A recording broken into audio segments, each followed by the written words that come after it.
नाज़रीन, अगले 72 घंटे काफ़ी ज़्यादा क्रूशल हो सकते हैं, जिस तरह से इजरायली मीडिया रिपोर्ट कर रहा है कि और फिर ट्रंप ने भी धमकियां देना जब वो शुरू कर दी हैं।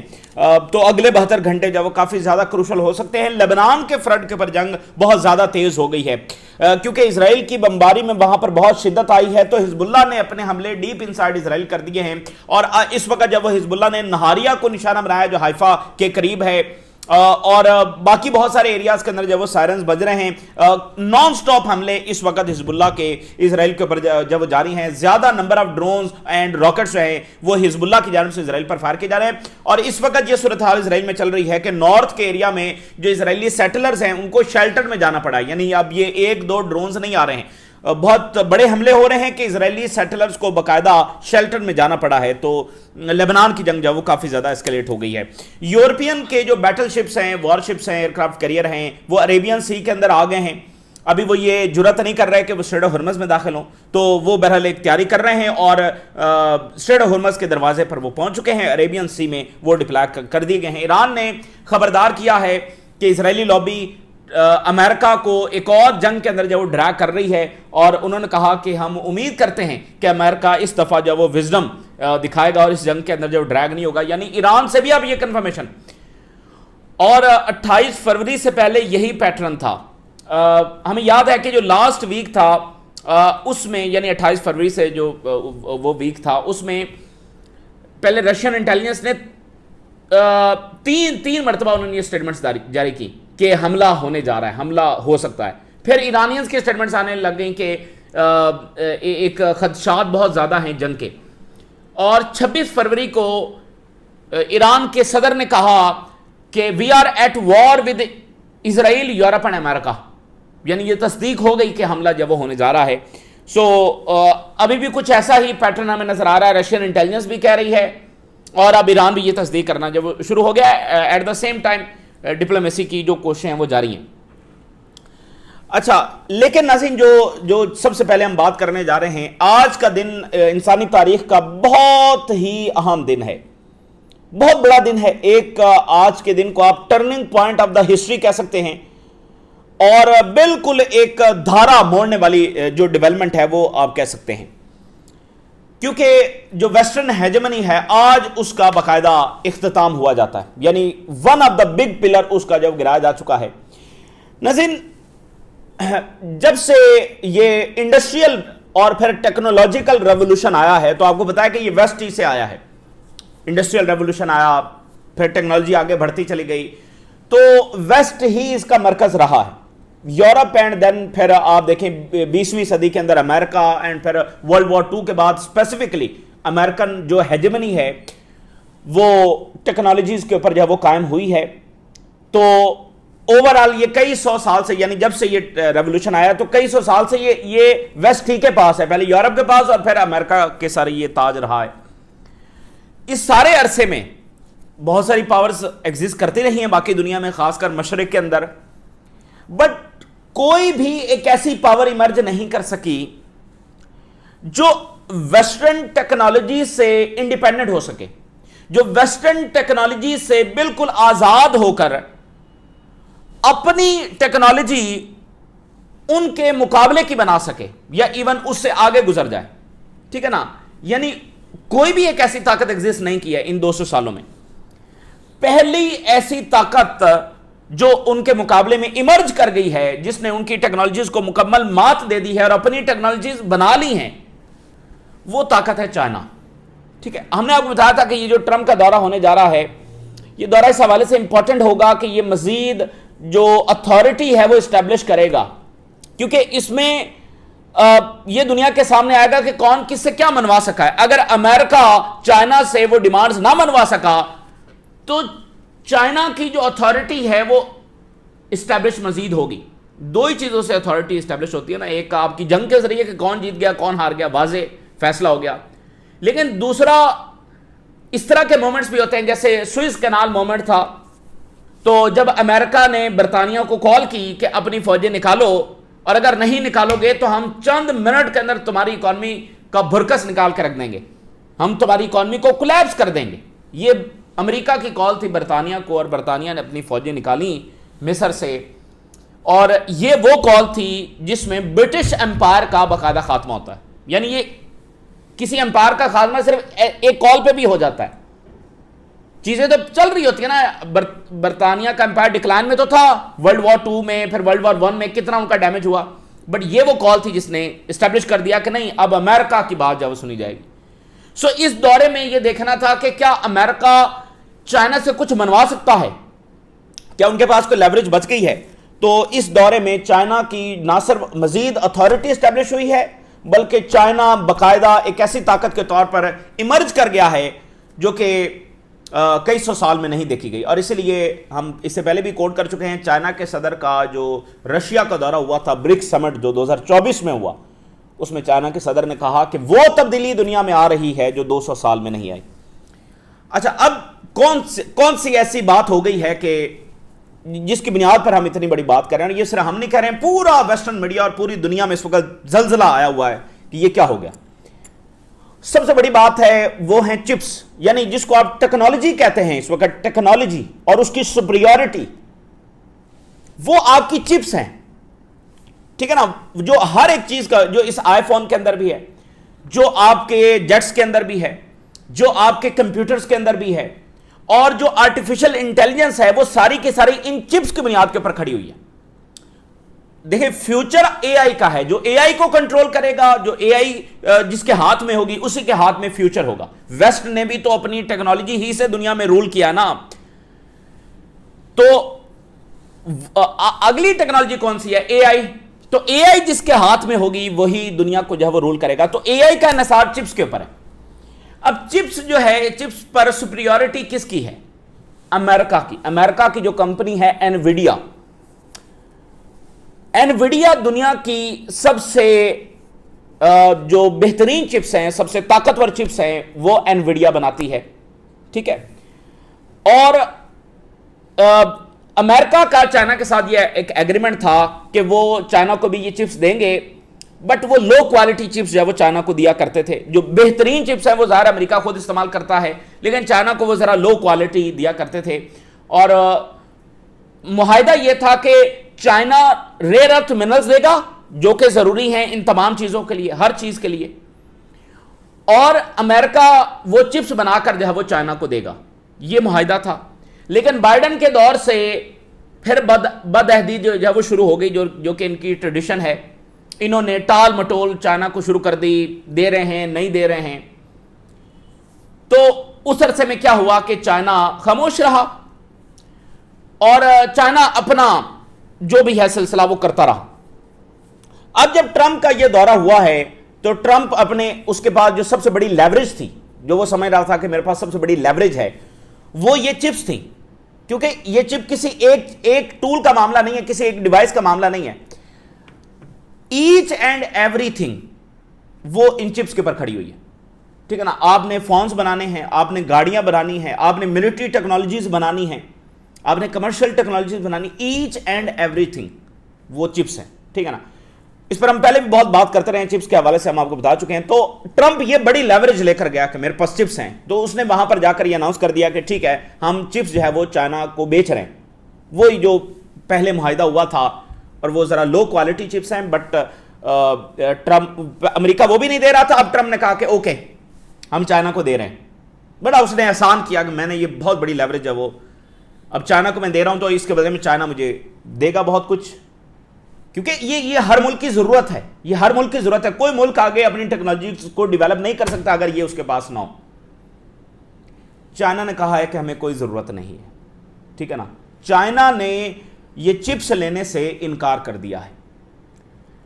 अमेरिका कह रहा है कि ठीक है हम दे रहे हैं, चाइना कह रहा है कि हमें कोई जरूरत नहीं। जैसे ट्रंप कहता है ना थैंक यू, तो चाइना ने आगे से एक थैंक यू जो है वो अमेरिका को किया है। और इसके साथ ही दुनिया में जलजला आ चुका है, क्योंकि चाइना इस क्रिएशन के बाद कि उसने अपनी चिप्स बना ली हैं और वो इतनी कैपेबल कि अब उसको अमेरिकन चिप्स की जरूरत नहीं रही, और वो अपनी उतनी कैपेबल उसने बना ली है। चाइना अब मुकम्मल इंडिपेंडेंट हो चुका है। यानी बहुत सारी चीजें तो बना रहे हैं, एयरक्राफ्ट कैरियर भी बना रहे हैं, वो गाड़ियां भी बना रहे हैं, वो 5th जनरेशन जेट्स भी बना रहे हैं, सो ऑन, ये सारी चीजें चल रही हैं, नई नई चीजें वो बना रहे हैं। बट चिप्स जो है ये भी उन्होंने अब खुद बना ली है। दैट मींस कि चाइना अब बिल्कुल एक इंडिपेंडेंट पावर जिसके ऊपर कोई आपकी लेवरेज नहीं चल सकती, वो उसने बना ली है। यानी कि उसकी इकोनॉमी ऐसी है कि आप उसकी इकोनॉमी को छेड़छाड़ नहीं कर सकते। टैरिफ लगा के देखे ना तो नहीं, चाइनीज इकोनॉमी ने सस्टेन किया और रेजिस्टेंस की उसने। चाइनीज इकोनॉमी का आप कुछ नहीं कर सकते, बड़ी इकोनॉमी और अमेरिकन इकोनॉमी को वो अप्रोच कर रही है। अच्छा, मिलिट्री वो है, चाइना ने वो मिलिट्री बना ली है जो अपना बेहतरीन दिफा कर सकती है, ठीक है। और टेक्नोलॉजी में अब वो अमेरिका से इंडिपेंडेंट हो गया है। अमेरिका से टेक्नोलॉजी में भी चाइना इंडिपेंडेंट हो गया। तो करना क्या है, यानी आज देखें, ये वो बात नहीं है कि रशिया पर सैंक्शन लगी हुई थी या ईरान पर सैंक्शन लगी हुई थी तो वो भी तो सर्वाइव कर रहे हैं। अच्छा, उन्होंने भी मिसाइल बना लिए, ड्रोन्स बना, ये वो बात नहीं है। ये बात है कि जैसे अमेरिका है, उसने आपको फोन्स दिए, उसने आपको ये कंप्यूटर्स दिए, उसने आपको बाकी एक एक चीज जो आप अपनी रोजमर्रा जिंदगी में इस्तेमाल करते हैं वो उसने आपको बना के दी, ठीक है। तो रशिया और चाइना, रशिया और ईरान और नॉर्थ कोरिया वो कुछ ऐसा तो नहीं कर रहे हैं ना, वो तो अपने सर्वाइवल के लिए जो कुछ कर रहे हैं वो कर रहे हैं, लेकिन वो कोई मद्दे मुकाबल कोई ऐसी टेक्नोलॉजीज नहीं ला सके हैं, और जाहिर है वो ला भी नहीं सकते भाई, ईरान क्या लेकर आएगा। तो चाइना यानी कि उनके मुकाबले की टेक्नोलॉजी जो दुनिया में अब बेच सकता है और शायद उससे बेहतर हो, मुकाबले की, लेकिन उससे बेहतर भी हो सकती है। क्योंकि आप देखिए कि जो चाइना का एआई मॉडल आया था डीप सीक का, वो उनके चैट जीपीटी से बेहतर था। और अभी आप देखिए कि चाइना की जो गाड़ियां हैं उन्होंने कैसे रेवोल्यूशन मचा दिया है, और टेस्ला को उठाकर कहीं और फेंक दिया है। और यूरोप आप देख लें, मिडिल ईस्ट देख लें, एशिया देख लें, आपको चाइनीज गाड़ियों का रेवोल्यूशन जो नजर आएगा, ठीक है। प्राइस में सस्ती लेकिन फीचर्स बहुत बड़े, इस तरह एक एक। तो चाइना एक ऐसी ताकत जिसकी इकॉनमी बहुत बड़ी, जिसके पास वो मिलिट्री के वो अपना दिफा कर सके, ये रिजीम चेंज वहां पर नहीं कर सकते, और टेक्नोलॉजीज वो कि जिसने वेस्ट को पीछे छोड़ दिया। ये यानी इंसानी तारीख का बहुत बड़ा लम्हा है इस वक्त। इसलिए वो जलजला वहां पर आया क्योंकि जो वेस्टर्न कंपनीज है उनका डिक्लाइन शुरू हो रहा है, क्योंकि इससे पहले बर्तरी उनके पास थी कि उन्होंने ही बना के वो चीज देनी है। आप दुनिया में कहीं से और वो चीज नहीं बनवा सकते, वो उन्होंने ही बना के देनी है। लेकिन अब दुनिया में उनका जो कंपटीटर है वो आ गया है, जिसके पास वो सारी टेक्नोलॉजीज हैं, चाहे वो मिलिट्री टेक्नोलॉजीज हो, चाहे वो आपकी दूसरी टेक्नोलॉजीज हो, ये अब उसके पास जब वो आ गई हैं। और अब अमेरिका के पास कोई लेवरेज नहीं बची है चाइना को जो है वो प्रेशराइज करने की। यानी चाइना ने ईरान की सपोर्ट की, जंग का पासा पलट गया।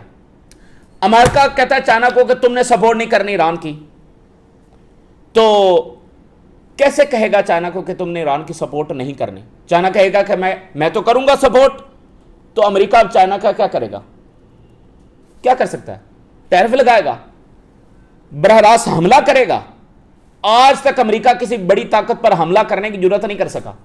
इन्होंने सोवियत यूनियन से भी एक कोल्ड वॉर लड़ी है, और किसी छोटी न्यूक्लियर पावर से भी ये उसके ऊपर भी हमला नहीं कर सके, तो चाइना के ऊपर ये जाकर जब क्या अटैक करेंगे, ठीक है। तो ये एक यानी आज का एक बहुत बड़ा वाकया कि जब चाइना ने अनाउंस किया, देखें एक चीज होती है एनालिसिस, अब ये स्टैब्लिश हो गया कि चाइना ने अनाउंस कर दिया है कि हमें आपकी चिप्स नहीं चाहिए, उन्होंने अपनी चिप्स जब बना ली। और जो एनवीडिया का सरबराह है वो बहुत लंबे अरसे से ये वहां पर बहुत ये कह रहा था कि चाइना हमसे आगे निकल रहा है। तो जब ये पिछली तमाम दहाइयां जब अमेरिका अपने बेबी की जंगों में मसरूफ था और अपने रिसोर्सेज, अपनी अटेंशन, अपना पैसा यहां पर बर्बाद कर रहा था, ट्रिलियंस ऑफ डॉलर्स, तो चाइना ये काम कर रहा था। ये कोई एक रात में चिप्स नहीं बनती हैं, इसके ऊपर वो बहुत पुराना काम कर रहे होंगे, और आखिरकार वो इस मकाम के ऊपर जब वो पहुंचे हैं, ठीक है ना। तो आप अंदाजा नहीं कर सकते कि ये वाकया कि दुनिया में एक ऐसी पावर इमर्ज कर गई है जो इंडिपेंडेंट है हर लिहाज से और टेक्नोलॉजीज प्रोड्यूस कर रही है, ये ईच एंड एवरीथिंग को बदलने जा रही है। ये आपका सिक्योरिटी फ्रेमवर्क बदलने जा रही है, ये आपका इकोनॉमिक फ्रेमवर्क बदलने जा रही है, ये अमेरिकन हेजेमनी को बरह रास्त चैलेंज करने जा रही है। और ये वो लम्हा है जो बड़ा खतरनाक भी है इस हवाले से, क्योंकि जब एक डिक्लाइनिंग पावर होती है और एक राइजिंग पावर होती है, तो डिक्लाइनिंग पावर, खासकर जब ये वेस्टर्न पावर्स हों, और ये डिक्लाइन में चली जाएंगी, कभी उसको बर्दाश्त नहीं करती, कभी उसको हजम नहीं करती, और ये फिर जंगों पे जंगें छेड़ती हैं। तो अमेरिका अब यहां से जंगों का रास्ता लेगा, मजीद चाइना को डिस्टेबलाइज या कंटेन करने की कोशिश करेगा, या फिर यह है कि कंपटीशन में जाएगा, जो कि उसको जहां जो असल रास्ता है कि वो कंपटीशन में चला जाए, चाइना से बेहतर टेक्नोलॉजीज लेकर आए और एक फेयर कंपटीशन में चला जाए, जिधर वो नहीं जाएगा, बल्कि वो उसकी मेंटालिटी यही है कि वो मजीद जंगें करेगा, कोल्ड वॉर छेड़ेगा, चाइना को कंटेन करने की जो वो कोशिश करेगा, जिससे उसका डिक्लाइन और तेज होगा और नतीजा कुछ भी नहीं।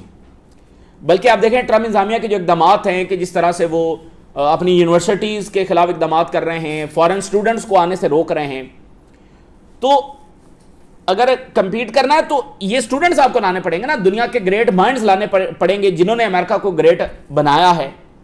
इलोन मस्क क्या अमेरिका में पैदा हुआ है? तो आप तारीख उठाकर देख लें, ये बड़े बड़े माइंड जो है वो बाहर से आए हैं, और आज रशिया और चाइना, खासतौर पे चाइना ऑफर कर रहा है इंटरनेशनल स्टूडेंट्स को कि वो चाइना है। तो चाइना वो वाहिद ताकत है जिसने किसी के वसाइल लूट कर, किसी के ऊपर कब्जा करके अपनी ताकत हासिल नहीं की है, बल्कि खास उल खास अपनी मेहनत के बलबूते के ऊपर वो राइज करके जब वो सामने आया। China is the first empire, ठीक है ना, इस मॉडर्न हिस्ट्री में, कि जिसने किसी को लूटा नहीं है, किसी के मुल्क पर जाकर कब्जा नहीं किया, हमला नहीं किया, बल्कि अपनी मेहनत के बलबूते के ऊपर जब वो सामने आया। अमेरिका तो एम्पायर बना ही कैसे है? मुसलसल जंगों की वजह से। तो वो जब बाकी तबाह हो गए तो वो अमीर हुआ और एम्पायर बना। तो एक फैक्टर वो है। So Nvidia H200 paradox, US clear sales, China refuse to buy. America ने कहा ठीक है हम दे रहे हैं, चाइना ने कहा थैंक यू गुड बाय, हमें आपकी चिप्स की जरूरत नहीं रही। कोई लेवरेज नहीं बची अब अमेरिका के पास। तो चाइना अब जिस मुल्क के साथ खड़ा होना है वो खड़ा होगा, चाइना ने जिसको सपोर्ट करनी है वो सपोर्ट करेगा। और आपको बताया कि चाइना की सपोर्ट जहां भी होगी वो पांसा पलट देगा। और चाइना अब देखें जैसे वो पाकिस्तान को जब वो फाइटर जेट्स दे रहे हैं, 5th जनरेशन, दुनिया का पहला मुल्क जो अमेरिका के अलावा अब मार्केट में आ गया है जो 5th जनरेशन फाइटर जेट्स है वो आपको दे सकता है, दैट इज चाइना। तो ग्लोबल साउथ के मुल्क, अफ्रीका के मुल्क, एशिया के मुल्क जिनको अमेरिका आपको पता है कि जिस तरह से उसने रखा हुआ है, तो अब वो चाइना से जाकर ले सकते हैं। So Nvidia future in China remains unclear. अब ये कंपनीज अब डिक्लाइन की तरह, इनको अपनी पड़ गई है कि अब हमारा मामला कैसे चलेगा, क्योंकि अब इनकी सुप्रीमेसी नहीं रही। और यही बात टेस्ला की है कि वो टेस्ला भी आप देखेंगे पीछे चला गया। अब अगली बात सुनिए, इन तमाम कंपनीज को रेयर अर्थ मिनरल्स चाहिए जो कि चाइना ने देने हैं, तो ये चाइना पर डिपेंडेंट है। लेकिन चाइना को किसी चीज की जरूरत नहीं है, चाइना को अमेरिका और यूरोप से कुछ नहीं चाहिए, लेकिन अमेरिका एंड चाइना को, आज अमेरिका एंड यूरोप को चाइना से चाहिए। सबसे बढ़कर उनको रेयर अर्थ मिनरल्स चाहिए, लेकिन चाइना को तो नहीं चाहिए, चाइना के पास तो अपने हैं। चाइना को अमेरिका से कुछ नहीं लेना है। और पहली बार ये ऐसा हो रहा है। दौलत का मरकज भी वो बन चुके हैं, और ताकत का मरकज भी वो बन चुके हैं, और टेक्नोलॉजी का मरकज भी वो बन चुके हैं। न्यूयॉर्क टाइम ने लिखा, China seeks AI independence, weakening Trump leverage. AI independence, मुस्तकबिल एआई का है, और एआई के हवाले से जो अमेरिका के पास वो सुप्रीमेसी थी वो जाती रही है, ठीक है ना। तो अब देखें कि ये जो ट्रम्प इंतजामिया है और उसके लोग जो आए थे वो बहुत ज़्यादा खौफ में थे, वो अपने मोबाइल फ़ोन साथ नहीं लेकर आए। और अब खबर ये सामने आ रही है कि वो जो चाइना ने गिफ्ट दिए थे वो भी वहीं छोड़ कर गए, उसको उन्होंने जहाज़ में भी नहीं रखा, वो गिफ्ट्स वो वहीं चाइना में ही छोड़ कर गए हैं कि चलो जहाज़ में रख लेते हैं। उन्होंने वो गिफ्ट जब वो जहाज़ में नहीं रखे। और ये दुनिया के सबसे बड़े टेक जाइंट्स हैं, इनको इतना खौफ है कि वो पता नहीं चाइना ने गिफ्ट में इनको क्या दे दिया है और वो इनका सारा डेटा ना निकाले और क्या ना हो जाए। तो ये गिफ्ट्स भी जो है वो वहां पर छोड़कर जो है वो गए। तो अब ये एक बहुत बड़ा लम्हा है कि अब अमेरिका इसमें क्या करता है, यानी क्या वो जंगें ही छेड़ेगा जो रिवायती तौर पर उसकी मेंटालिटी वेस्टर्न पावर्स की यही रही है, जब वो डिक्लाइन में जाते हैं तो मजीद जंगें छेड़ते हैं, या फिर वो कोई और रास्ता जब लेगा। बट चाइना ऐलान कर रहा है कि वो ग्लोबल स्टेज के ऊपर जब वो आ चुका है। और प्यूटन और आ रहे हैं चाइना, और आज रशिया ने अनाउंस किया है कि ट्रंप का जो विजिट हुआ है इसकी आउटकम पर बात करने के लिए प्यूटन आ रहे हैं, ठीक है ना। इसकी आउटकम के ऊपर जब वो बात करने के लिए वो आ रहे हैं, बड़ी वही जो हम याल्टा कॉन्फ्रेंस की जब बात कर रहे थे कि ये तीन पावर्स अब बैठकर डिसाइड करेंगे कि आगे क्या मामला जब चल रहे हैं, तो ये काफी प्यूटन का दौरा भी बड़ा इंपॉर्टेंट होगा। अच्छा, एक चीज मैं आपको बड़ी इंटरेस्टिंग बताऊं, आने वाले सालों में, एक दहाई में, 2 दहाइयों में आप बहुत सारी ऐसी टेक्नोलॉजीज देखेंगे जो ट्रूली बेनिफिशियरी होंगी और चीप होंगी फॉर ह्यूमैनिटी, और ये टेक्नोलॉजीज चाइना से आएंगी और रशिया का भी उसमें जो कंट्रीब्यूशन है वो होगा। कैसे? जो वेस्ट ने बहुत सारी टेक्नोलॉजीज बनाई हैं, मेडिकल में, आपकी कम्युनिकेशन में, आपकी जो ट्रांसपोर्टेशन है, सब कुछ उन्होंने बनाया है। बट जो वेस्टर्न बिलियनियर्स हैं, आपको उनके नेचर का पता है, तो उनको अपने पैसे से गर्ज है। तो साइंसदानों ने बहुत सारी ऐसी टेक्नोलॉजीज प्रोड्यूस की जो बहुत सस्ती थी और उससे ह्यूमैनिटी का बहुत भला हो सकता था, मेडिकल में भी और कम्युनिकेशन में भी और ट्रांसपोर्टेशन में भी और बहुत सारी और चीज़ों में।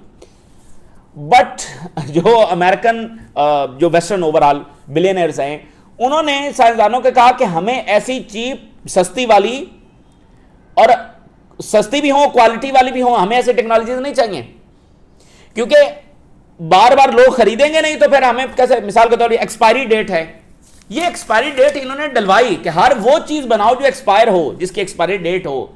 भाई एक्सपायर होगी तो लोग और खरीदेंगे ना। अब मैं एक और मिसाल, जैसे हम वो रशिया की जो वैक्सीन है उसकी बात कर रहे हैं। रशिया कैंसर की वैक्सीन लेकर आ गया है, जो सारा वो जो कैंसर का ट्रीटमेंट है उसको ही उसने सारा रिप्लेस कर दिया, और इंतहाई सस्ता। और अब चाइना भी इस ट्रीटमेंट को जो है वो अप्रूव करने जा रहा है, जो कि वेस्टर्न फार्मास्यूटिकल कंपनीज के लिए बहुत बड़ा धचका है। उनकी बिलियंस ऑफ डॉलर्स की मार्केट जब जाती रहेगी, तो वहां पर वो वेस्टर्न बिलियनियर्स का जो इन्फ्लुएंस था उसने बहुत सारी टेक्नोलॉजीज को रोका है। तो इसलिए अब जो चाइना से टेक्नोलॉजीज आएंगी और उसमें रशिया का भी कंट्रीब्यूशन होगा और शायद 1-2 और मुल्कों का भी कंट्रीब्यूशन हो, तो वो ट्रूली बहुत बेनिफिशियरी होंगी और बहुत चीप होंगी। ये आप देखेंगे आने वाले सालों और दहाइयों में देखेंगे। वेस्टर्न साइंटिस्ट जो कि बहुत अजीम साइंसदान थे, वो इससे भी बहुत अच्छी चीजें उन्होंने बनाई। ऐसे एविडेंसेस मौजूद हैं कि वो बहुत कुछ और बना सकते थे और उन्होंने कुछ बनाया भी सही, लेकिन उसको फिर आगे नहीं चलाया गया। वही चीज़ें आगे प्रमोट की गई जिसके साथ जब बहुत ज़्यादा प्रॉफिट जुड़ा हुआ था।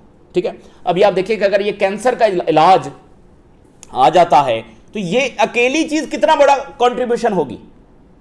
इतना महंगा और लेंथी और पेनफुल प्रोसेस वो एक सस्ते और शॉर्ट और लेस पेनफुल ट्रीटमेंट से रिप्लेस हो जाएगा। यही इंसानियत के लिए कितना बड़ा कंट्रीब्यूशन होगा। तो ये चीज़ भी आने वाले टाइम में आप देखेंगे। रशिया ने कहा है कि इजराइल गोलान हाइट्स से जब वो विड्रॉ करे, ये आज उनकी स्टेटमेंट जब वो आ रही है। और ईरान के फॉरेन मिनिस्टर ने कहा कि इजरायली लॉबी जो है वो वाशिंगटन को एक और जंग में धकेलना चाह रही है, बट वी होप कि इस दफ़ा एक विजडम प्रिवेल करेगी वाशिंगटन के अंदर। और ईरान ने कहा कि ये जो एक बार फिर हमारी न्यूक्लियर साइट्स को धमकाया जा रहा है, तो ये बिल्कुल उस क्लेम के बरक्स है जो अमेरिका पहले कर रहा था। यूएई के साथ तलखी जो वो बढ़ रही है। फ्रांस कह रहा है कि हमारा एयरक्राफ्ट कैरियर जो अरेबियन सी के अंदर खड़ा है, फिलहाल हम इसे स्ट्रेट ऑफ हॉर्मज़ में नहीं भेज रहे। ये प्योरली डिफेंसिव पर्पज़ के लिए, तो बस वो वक्त का जब इंतजार कर रहे हैं। इजरायली मीडिया बता रहा है कि पिछले 20 मिनट से इजरायली जो सेटलर्स हैं वो शेल्टर्स के अंदर हैं, क्योंकि मुसलसल अटैक्स हो रहे हैं। नहारिया में ड्रोन अटैक हुआ है, इस तरह क्रिया शमुना में रॉकेट जब वो गिरे हैं, बीच एरियाज के अंदर जब वो सायरन्स बज रहे हैं। एक हेलीकॉप्टर को हिजबुल्लाह ने जब निशाना बनाया है, मरकावा टंग को जब निशाना बनाया है, आर्टिलरी के साथ इजरायली फौजियों की जो गैदरिंग है उसको निशाना बनाया है। इसराइल ने एक 3 स्टोरी जो बिल्डिंग है सिविलियंस की, उसके ऊपर जब वो बमबारी की है, तो इसलिए हिजबुल्लाह के हमले जब वो तेज़ हो गए हैं।